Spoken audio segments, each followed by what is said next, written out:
What's up, gang? Fait que, y a un de mes abonnés qui m'a posé une question.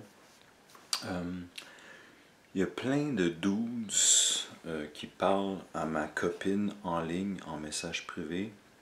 Que dois-je faire? C'est une joke. Il n'y a pas d'abonnés qui m'ont écrit. J'ai pas assez d'abonnés en ce moment. Mais c'est quelque chose auquel j'ai réfléchi récemment. Et qui m'a affecté dans le passé dans des relations antérieures. Fait que moi, je vais vous donner des conseils de vie. Et généralement, je peux vous pousser dans une direction ou une autre, mais je conseille aux personnes de vraiment vivre leur propre vie et prendre leurs décisions pour elles-mêmes. Donc, pour répondre à cette question que j'ai laissé mijoter dans mon esprit, si la question m'était posée pour de vrai, je dirais que ça dépend ce que vous acceptez en relation. Fait que ça, c'est une réponse. Ça peut être autant pour les gars ou pour les filles, pour les hommes ou les femmes. Si vous acceptez pas un comportement chez votre partenaire, c'est vraiment pas grave. Et c'est une façon d'évaluer votre partenaire et donc possiblement une raison pour quitter la personne et mettre terme à cette dite relation.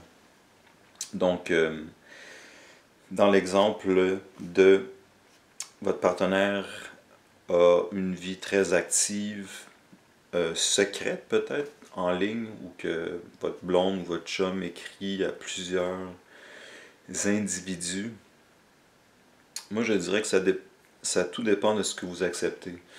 Ça se pourrait que vous soyez extrêmement alpha, plus le conseil c'est peut-être plus pour les hommes, et que vous acceptiez, peu importe où vous en crissez, vous êtes tellement alpha, tellement genre un homme de qualité, une personne de qualité, que peu importe s'il y a genre 100 gars qui écrivent à votre blonde, que vous en crissiez. Mais après ça, si ça vous dérange, honnêtement, c'est comme écoutez-vous vous-même et peut-être c'est juste quelque chose qui vous gosse trop et que vous n'acceptez pas. Et tu sais, moi je conseille de prendre vraiment son temps et être très vigilant quand vous rencontrez quelqu'un parce que vous la connaissez pas. Donc moi c'est comme, prenez votre temps à apprendre à connaître la personne. Ensuite, même quand vous êtes officiellement ensemble, soyez un peu vigilant. Il y a des trucs que vous ne pouvez pas savoir, tels ses habitudes en ligne. Si vous avez des indices que, mettons, votre blonde parle à plein de 12 en message privé et que ça vous gosse, vous avez le droit de communiquer cet inconfort et d'établir vos limites, vos boundaries en anglais. Et vous avez le droit de communiquer ça. Et ensuite, tout dépendant de comment que la personne réagit, si mettons ta blonde elle parle à plein de dudes, pis t'es comme ouais, ça me gosse, moi les réseaux sociaux, j'aime pas trop ça, blablabla. Puis tu dis, tu sais, ça m'énerve quand je suis en relation que ma blonde parle à plein de gars, genre. Et si elle pose un genre de yo, moi je fais ce que je veux, fuck you, genre, tu sais, c'est comme you're not my boss, blablabla, blablabla. C'est à vous de voir si vous acceptez ce type de comportement.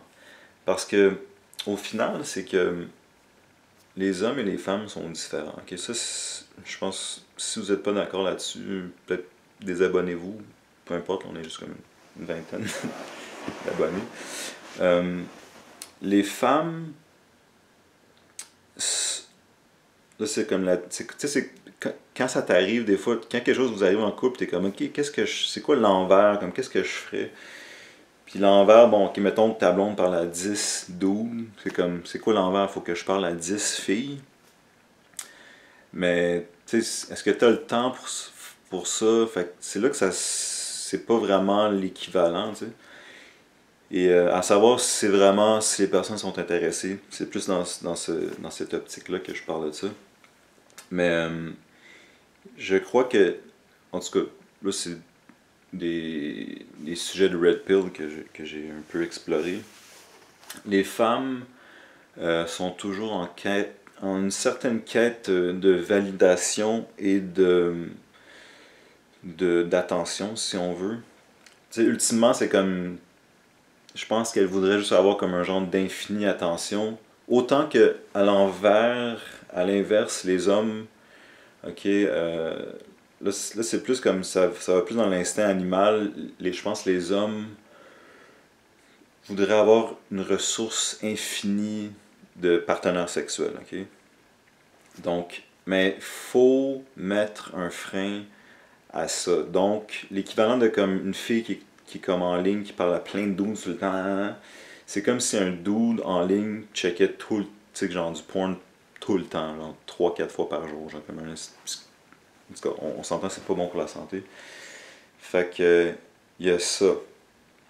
Donc, en tout cas, pour revenir, si vous communiquez que ça vous gosse, et la personne est comme, ah non, c'est correct, moi-même, je mets mes limites, quand je parle à des personnes du sexe opposé, je mets mes limites, je leur fais comprendre que je suis en couple, tout ça. Ça, c'est mieux que si la personne est comme fuck you, je fais ce que je veux, c'est normal, genre.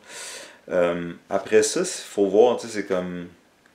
Est-ce que, tu sais, toute la denrée, si je le dis comme ça, la denrée la plus rare et importante, pas rare, mais importante, euh, c'est le temps. Fait que si votre blonde ou copain passe tout son temps à genre parler à d'autres personnes au détriment de votre relation, je pense que ça peut être un problème. Puis c'est ça. Fait que, voyez ce que vous acceptez, puis aussi, si vous savez que c'est quelque chose qui vous gosse, c'est une bonne euh, pratique de, quand vous êtes à la recherche de quelqu'un, d'évaluer leur présence en ligne via les réseaux sociaux. Et tu sais, si vous êtes super anti-réseau social, tu sais, commencez pas à dater des filles qui ont comme tout, genre Snapchat, Instagram, Facebook, puis qui ont plein de followers, puis qui font des stories tout le temps. C'est peut-être pas un bon match dans ce sens-là. Et juste faire une genre d'analogie, là. Peut-être je suis old school, années 50 ou whatever, mais dans l'archétype de vos parents ou tu sais, vos grands-parents, l'affaire avec qui me gosse avec les réseaux sociaux, c'est que comme imaginez vos grands-parents, s'ils ont vécu une bonne vie et sont encore ensemble, tout ça, euh, si genre dans ses temps libres, ta grand-mère, genre, elle allait genre, ok, comme ok, elle s'occupe des enfants, elle a peut-être pas si là une carrière, ça c'est correct, là, je vais pas être, tu sais, mettons, ça c'est correct, là. Puis dans ses temps libres, elle va comme écrire à plein de dudes, genre. Euh, et dont probablement un haut pourcentage de ces dudes-là, de ces hommes-là, seraient intéressés par votre grand-mère. C'est un peu bizarre, genre. C'est comme, tu sais, à l'époque, t'avais le téléphone, puis that's it, puis tu vivais ta vie, t'étais dans le moment présent, tu vivais avec des gens, t'avais des vraies relations. Il n'y a pas cette culture de l'écran. Il n'y avait pas cette culture de l'écran qu'il y a aujourd'hui. Fait que c'est comme, tu sais, peut-être que vous êtes rendu dans votre cheminement que vous avez réalisé que trop d'écran, c'est néfaste. Et peut-être que vous avez besoin d'une personne qui a eu le même cheminement mental par rapport à ça. Donc, c'est ça, c'est comme, c'est absurde de penser que, tu sais, mettons, ok, ta grand-mère s'occupe des enfants, ou elle a un job, ou une carrière, blablabla. Puis là, c'est comme, ok, je m'en vais juste comme, il y a plein de dudes qui m'écrivent. Puis je suis comme, ok, je leur écris. C'est vraiment bizarre, on vit à une époque très bizarre. Et, tu sais, sachant que je pense pas que ça aide les relations, que tout le monde a accès à tout le monde en tout temps. Puis en plus, apparemment, c'est comme, je pense dans ta mémoire vive, là, je veux dire comme ça, tu peux pas avoir plus que, tu sais, je pense que j'avais lu un article là-dessus, plus que 100 ou 300 personnes que tu connais. Fait que c'est comme quand sur Facebook, tu as plus que 300 amis. C'est comme, après ça, c'est comme, c'est juste des genres de données, c'est irréel, ça existe pas. Fait que moi, je prône toujours la diminution du temps d'écran, du moins sur les réseaux sociaux, puis il y a tout un aspect aussi de superficialité, de narcissisme physique et même mental. Donc, c'est ça, pour répondre à la question fictive, ça dépend ce que vous acceptez. Puis après ça, à savoir, l'autre question, à savoir si ça existe, là c'est peut-être, là je parle des femmes, là, particulièrement, précisément, à savoir s'il y a des femmes qui sont pas sur les réseaux sociaux, ça c'est une autre question. Mais je sais que ça existe des femmes qui sont pas trop, qui comme mettons, ils vont être sur leur Facebook une fois par mois, genre, c'est sûr que c'est... Si vous connaissez et vous êtes super anti-réseau social, réseau social, c'est bon d'aller... Allez pas vers des personnes qui sont, tu sais, va pas vers une fille qui a comme 20 000 followers, puis qui nourrit son feed, puis comme, faut constamment qu'elle prenne des photos, plein de photos, qu'elle choisisse les meilleures photos, qu'elle modifie les photos, Photoshop, c'est comme... Ça va, puis ça prend beaucoup de temps, ça peut aller à l'encontre de tes valeurs. Fait que, moi, je conseille aux gens de ne pas aller vers ça si c'est quelque chose qui vous gosse. Sinon, si t'es un dude qui est comme tout le temps sur les réseaux sociaux, ben premièrement, je pense pas que t'es sur la bonne chaîne parce que je prône vraiment pas ce type de vie. De l'eau avec du vinaigre de cidre, c'est bon pour la santé. Donc, est-ce qu'il y a quelque chose d'autre que je voulais aborder? C'est juste je pensais à ça parce que dans l'air qu'on vit, c'est comme. Je pense que toutes mes ex étaient sur les réseaux sociaux et il était tout un. Il y a tout le temps des. Dans le Red Pill, la communauté Red Pill, ils appellent ça des beta orbiters.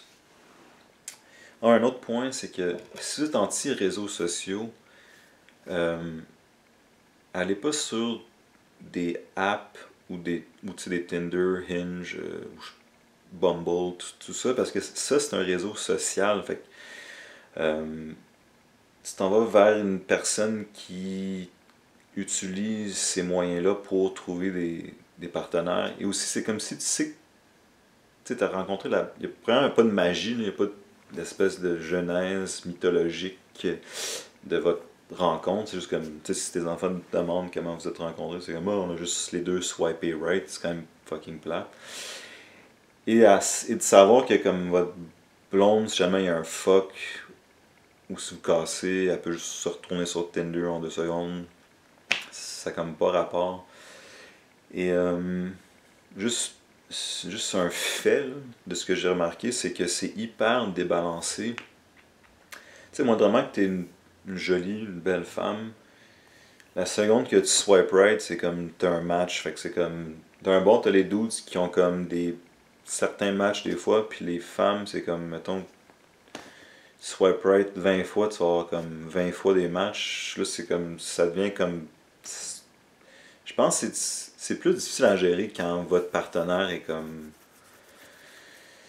Là, je parle de couple, là, je parle pas de comme quand vous êtes juste single puis vous faites ce que vous voulez, là, ça c'est.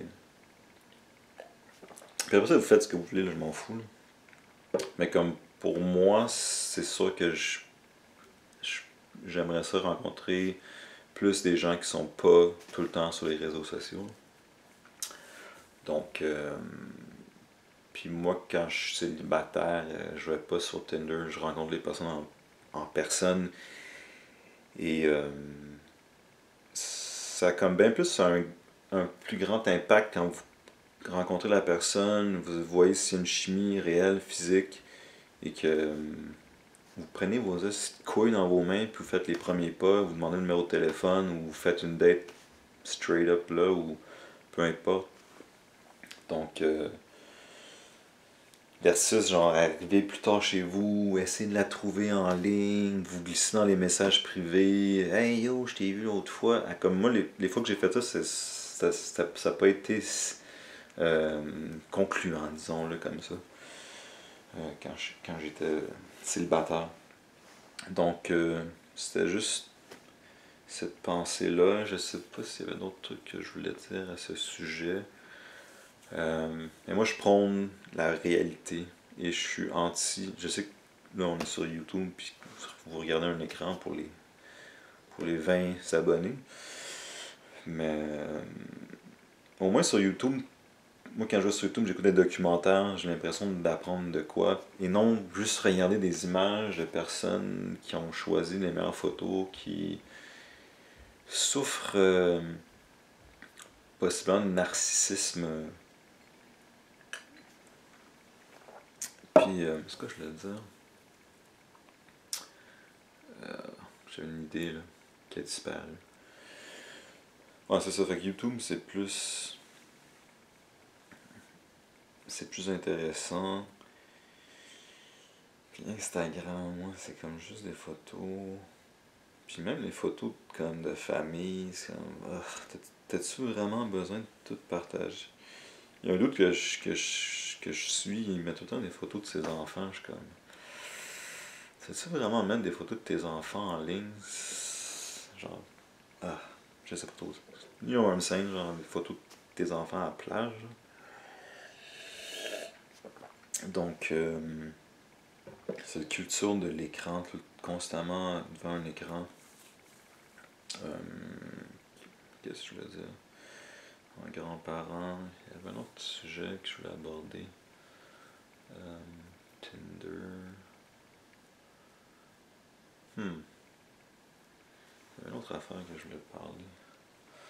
En ce que je m'en rappelle plus, ça va peut-être me revenir. Tinder. En tout cas, pour répondre à la question, si votre blonde ou chum parle à plein de dudes,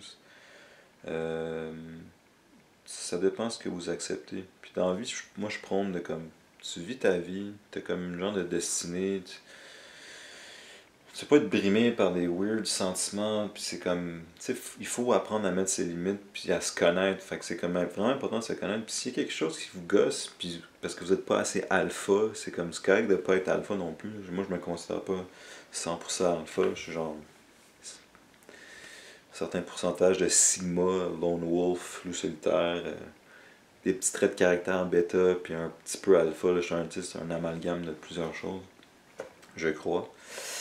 Mais c'est ça, ça dépend de ce que vous acceptez, puis c'est important de mettre ses limites. Donc, tu sais, ça se peut que vous acceptiez ça, puis ça, c'est de vos affaires. Mais je pense pas que c'est.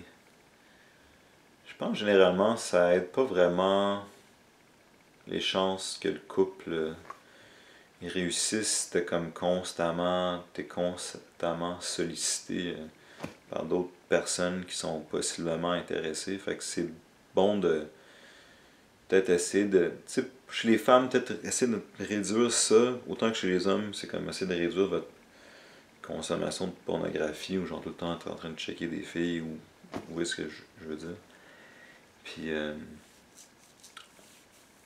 mais c'est ça, c'est là que c'est comme un peu, c'est débalancé, je crois, que comme, une fille, ça a juste besoin d'être une fille, c'est comme, elle va se faire aborder et solliciter, mais un gars, c'est pas nécessairement le cas.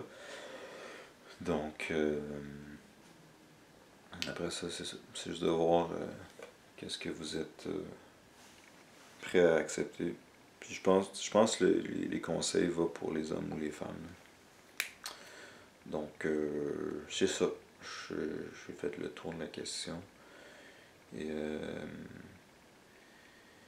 l'autre question après, c'est comme est-ce que les hommes et les femmes peuvent être amis? Ça, c'est un autre.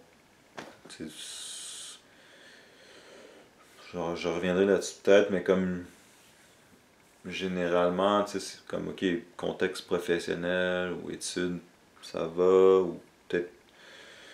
En tout cas, j'y reviendrai, je suis pas trop sûr de. Moi, mes amis filles, c'est peut-être des ex ou genre des amis d'ex ou genre des filles avec qui j'ai grandi plus. Donc, mais ouais.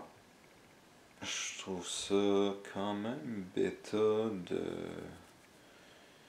aborder des filles en ligne quand tu leur as pas vraiment parlé en vrai.